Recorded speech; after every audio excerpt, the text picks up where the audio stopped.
Hello friends, welcome to my channel green house. और आज का हमारा पौधा है मधुकामनी का पौधा। मधुकामनी एक ऐसा पौधा है जो एक साथ सैकड़ों फूल देता है, गुच्छों में फूल जिसके ऊपर निकलते हैं। लेकिन काफ़ी सारे लोगों के कमेंट्स आ रहे हैं कि उनका मधुकामनी का पौधा फूल ही नहीं दे रहा है।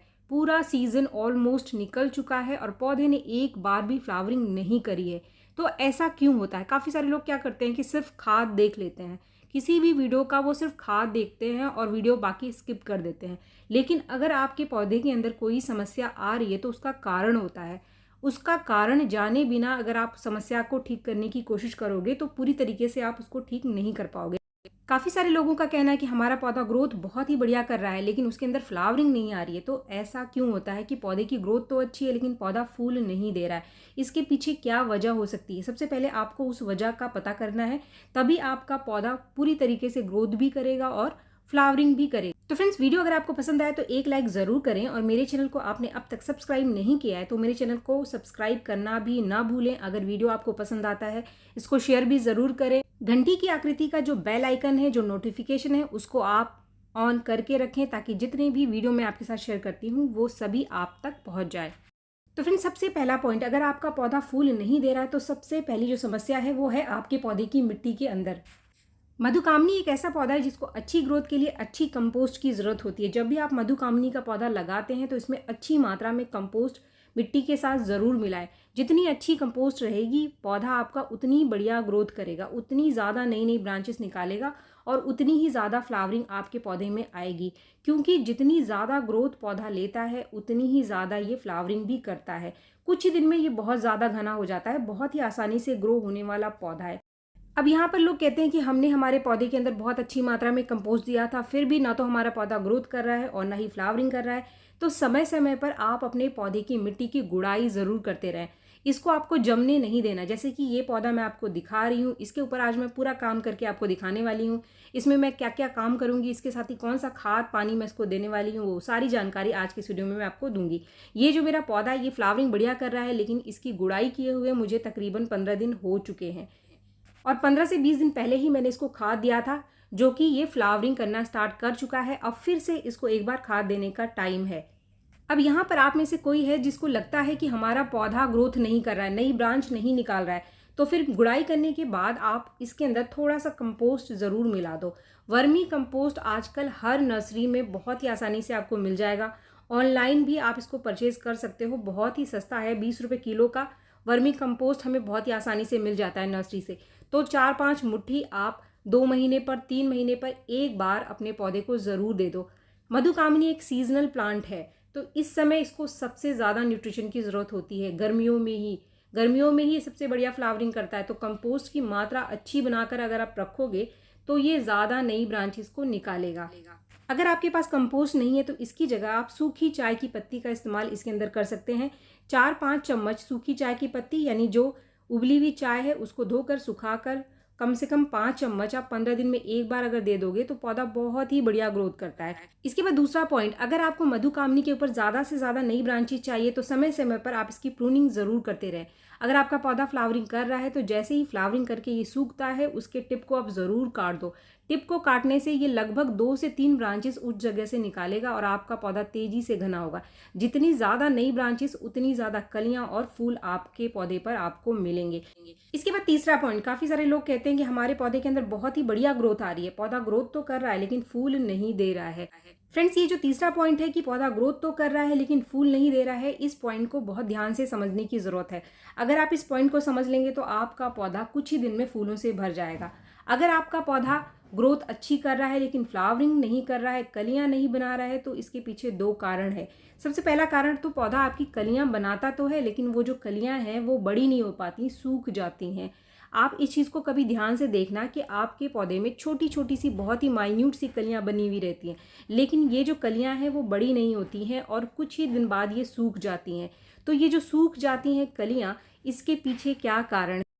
फ्रेंड्स, ये जो कलियां हैं इसको बनने से लेकर के पूरा डेवलप होने तक, बड़ा होने तक और फूल खिलने तक लगभग 15 दिन का टाइम लग जाता है।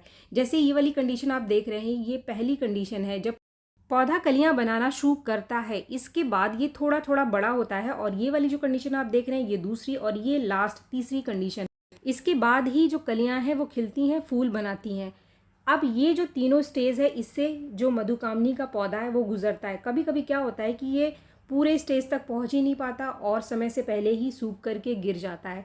तो इसके पीछे क्या कारण है? सबसे पहला तो आपने बहुत ज़्यादा इसकी मिट्टी को या तो सुखा दिया है, यानी पानी एकदम से कम कर दिया है कभी, या फिर पानी बहुत ज़्यादा दे दिया है। इन दोनों ही कंडीशन में पौधा स्ट्रेस में जाता है और सबसे ज़्यादा असर कलियों के ऊपर पड़ता है। कलियां पूरी तरीके से बनती नहीं हैं और खिलने से पहले ही गिर जाती हैं। दूसरी कंडीशन है, अगर आपके एरिया का टेम्परेचर बहुत ज़्यादा हो रहा है, आजकल 40 से ऊपर जा रहा है, तो फिर आप मधुकामनी के पौधे को ऐसी जगह पे रखो जहाँ पर 12 बजे से पहले पहले की धूप इसको मिल जाए। अगर बहुत ज़्यादा एक्सट्रीम धूप है तो एकदम से मिट्टी सूखती है, और बहुत तेज़ धूप जब इसके ऊपर पड़ती है तब भी जो कलियाँ हैं वो सूख करके गिर जाती हैं या ख़राब हो जाती हैं, पूरी तरीके से बन नहीं पाती। तो सबसे पहली इस चीज़ को आपको ठीक करना है अगर ये समस्या आ रही है। ये सबसे पहला कारण है कि पौधा ग्रोथ तो कर रहा है लेकिन कलियां नहीं बना रहा है, फूल नहीं बना रहा है। दूसरी वजह है, आपके पौधे के अंदर कंपोस्ट की मात्रा तो अच्छी है, यानी नाइट्रोजन आपके पौधे को भरपूर मिल रहा है, जिसकी वजह से आपका पौधा ग्रोथ बहुत अच्छी कर रहा है, लेकिन कलियां नहीं बना रहा है क्योंकि पौधे के अंदर फास्फोरस की और पोटाशियम की कमी बनी हुई है। तो फ्रेंड्स, इन चीज़ों को ठीक करके, यानी ये जो दो कंडीशन है इसको ठीक करके आप अपने पौधे के ऊपर फ्लावरिंग को ले सकते हैं। कलियों को बनाने के लिए आप पौधे को मोटिवेट कर सकते हैं। इसके बाद हमारा चौथा पॉइंट, जिसकी वजह से हमारा पौधा ग्रोथ तो करता है लेकिन कलियां नहीं बनाता है, वो है मधुकामनी के पौधे की जो मिट्टी है वो बहुत ज़्यादा क्षारीय है।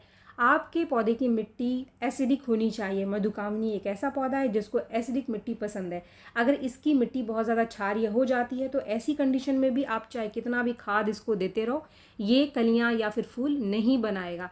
इन सभी समस्याओं को ठीक करने के लिए, यानी पोटाशियम की, फास्फोरस की मात्रा को पूरी करने के लिए और मिट्टी को एसिडिक बनाने के लिए, जो हमारा आखिरी पांचवा पॉइंट है वो है फर्टिलाइज़र का, कि हमें इसको कौन सा खाद देना है जिससे ये सारी समस्याएं जो हमारे पौधे के अंदर आ रही है वो पूरी हो जाए और हमारे पौधे को अच्छी मात्रा में फास्फोरस मिल जाए। फ्रेंड्स, जो हम होममेड फर्टिलाइज़र डालते हैं या फिर जो हम ऑर्गेनिक कंपोस्ट डालते हैं उसमें ज़्यादातर नाइट्रोजन की मात्रा होती है, और जो हम होममेड फर्टिलाइज़र इस्तेमाल करते हैं उसके अंदर पोटाशियम की मात्रा भी काफ़ी बढ़िया रहती है। लेकिन कभी कभी क्या होता है कि जो फास्फोरस है उसकी कमी हमारे पौधे के अंदर बनी रहती है।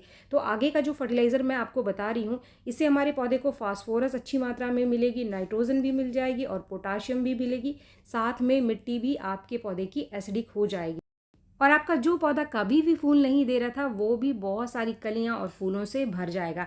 इस फर्टिलाइज़र को बनाने के लिए जो सबसे पहली चीज़ हमको चाहिए वो चाहिए हमें अंडे का छिलका। अंडे का छिलका बहुत ही बढ़िया सोर्स है फास्फोरस का, ये एक नेचुरल सोर्स है फास्फोरस का। इसके साथ ही इसके अंदर कैल्शियम भी बहुत अच्छी मात्रा में पाई जाती है। काफ़ी सारे लोग कहते हैं कि आप कैल्शियम के लिए हमें अंडे की जगह कोई और चीज़ बता दो या फिर इसका कोई रिप्लेसमेंट बता दो। तो इसकी जगह आप कैल्शियम कार्बोनेट से बना चॉक का इस्तेमाल कर सकते हैं या फिर चूने का पानी इस्तेमाल कर सकते हैं थोड़ी मात्रा में, लेकिन आप उन चीज़ों को लिमिटेड ही इस्तेमाल करें। वो सारी चीज़ें अगर आप ज़्यादा इस्तेमाल करते हैं तो पौधे को नुकसान करती है, और ये अंडे का छिलका कभी भी पौधे को नुकसान नहीं करता है। अब यहाँ पर हमने लिया है आधा चम्मच कॉफ़ी पाउडर। एक जो दूसरी चीज़ मैंने ऐड की है कॉफ़ी पाउडर की, इससे हमारे पौधे को नाइट्रोजन के साथ और भी बहुत सारे न्यूट्रिशन मिल जाएंगे। वैसे ये जो अंडे का छिलका है यहाँ पर हम सिर्फ कैल्शियम के लिए नहीं, स्पेशली हम फास्फोरस के लिए अपने पौधे में इस्तेमाल कर रहे हैं, फास्फोरस की मात्रा को बढ़ाने के लिए। अब ये जो तीसरी चीज़ आप देख रहे हैं ये है 1 चम्मच सिरका। सिरका आप कोई भी ले सकते हैं, सिरका यानी कि विनेगर। आप चाहें तो गन्ने का सिरका ले सकते हैं या फिर आप सेब का सिरका ले सकते हैं। मैंने यहाँ पर 1 चम्मच सेब का सिरका लिया है। सिरका मिलाने के 2 फ़ायदे हैं यहाँ पर। सबसे पहला फ़ायदा, अगर आप सिरका अंडे के साथ मिलाते हैं तो अंडा जो है वो बहुत ही तेज़ी से और बहुत ही आसानी से जो उसका न्यूट्रिशन है वो पानी में रिलीज़ कर देता है। आपको अंडे के छिलके का ज़्यादा फ़ायदा मिलेगा अगर आप इसके अंदर 1 चम्मच सिरका मिला लेते हैं। दूसरा, ये पौधे की मिट्टी को एसिडिक बनाती है, बहुत ही तेज़ी से एसिडिक बनाती है सिरका पौधे की मिट्टी को। तो इसीलिए सिरके के 2 फ़ायदे मैंने यहाँ पर आपको बता दिए। अब इसको 1 दिन के लिए आप ऐसे ही रख दोगे और अगले दिन का ये रिज़ल्ट है। अगले दिन मैं अपने पौधे में इस खाद का इस्तेमाल करूँगी। फ्रेंड्स, अगर आप में से कोई है जिसको अंडे के छिलके का इस्तेमाल करने से आपत्ति है तो आगे मैं इसका रिप्लेसमेंट आपको बताऊंगी कि उसकी जगह आप किस चीज़ का इस्तेमाल कर सकते हैं फास्फोरस के लिए। लेकिन यहाँ पर फास्फोरस का जो सबसे बढ़िया नेचुरल सोर्स है वो है अंडे का छिलका। अब हम इसको पहले छान लेंगे और छानने के बाद इसका जो पानी बचेगा यानी जो पानी निकलेगा उसके अंदर हम उतना और पानी मिला लेंगे। तो फ्रेंड्स इसके बाद अब ये हमारा फर्टिलाइज़र तैयार है पौधे के अंदर डालने के लिए और इस फर्टिलाइज़र को आपको 20 दिन के अंतर पर देना है। जो अंडे का छिलका है और कॉफ़ी पाउडर है उसको तो आप 15 दिन के अंतर पर दे सकते हैं, लेकिन ये जो सिरका हमने मिलाया है 1 चम्मच, इसको बहुत ज़्यादा इस्तेमाल नहीं करना है। 20 से 25 दिन में या सिर्फ महीने में एक बार भी अगर आप पौधे के अंदर डाल देते हैं तो इससे बहुत ही बढ़िया रिजल्ट आपके पौधे के ऊपर मिलेगा। बहुत ही बढ़िया फ्लावरिंग आपका पौधा करना स्टार्ट कर देगा। अब जैसा कि मैंने आपको पीछे बताया था कि इसकी जगह मैं आपको रिप्लेसमेंट बताऊंगी कि फास्फोरस का सबसे बढ़िया रिप्लेसमेंट क्या है। अगर आप परेशान हो चुके हैं खाद दे देकर और फिर भी आपका मधुकामिनी का पौधा फूल नहीं दे रहा था, तो एक बार आप इस खाद का इस्तेमाल ज़रूर करें। इससे क्या होगा कि आपके पौधे में जो फास्फोरस की मात्रा है वो बढ़ जाएगी और जो खाद आप उसको दोगे यानी जो नाइट्रोजन है और जो फास्फोरस के अलावा जो पोटाशियम है उसका भी पूरा पूरा फ़ायदा आपके पौधे को मिलेगा। ये जो चीज़ आप देख रहे हैं ये है डीएपी। डीएपी यानी डाई अमोनियम फॉस्फेट, जिसके अंदर बहुत ही अच्छी मात्रा में फास्फोरस पाया जाता है। फास्फोरस के साथ इसके अंदर नाइट्रोजन भी अच्छी मात्रा में पाई जाती है। तो न केवल ये पौधे की ग्रोथ को बढ़ाता है बल्कि जो पौधा हमारा फूल नहीं दे रहा होता है, कलियां नहीं बना रहा होता है, मात्र एक बार इसको डालने से आपका पौधा कलियां और फूल बनाना स्टार्ट कर देगा और जो भी खाद पानी आप दोगे आपके पौधे को लगेगा। इसको ख़रीदना भी बहुत ही आसान है। आजकल सभी नर्सरी वाले डीएपी अपने पास रखते हैं। इसकी कीमत भी बहुत कम होती है, मुश्किल से 60-70 रुपये किलो आपको ये मिल जाएगा। किसी भी प्लास्टिक के डब्बे में आप इसको बंद करके रख दो, ये ख़राब नहीं होगा, सालों साल आपके पास ऐसे ही पड़ा रहेगा।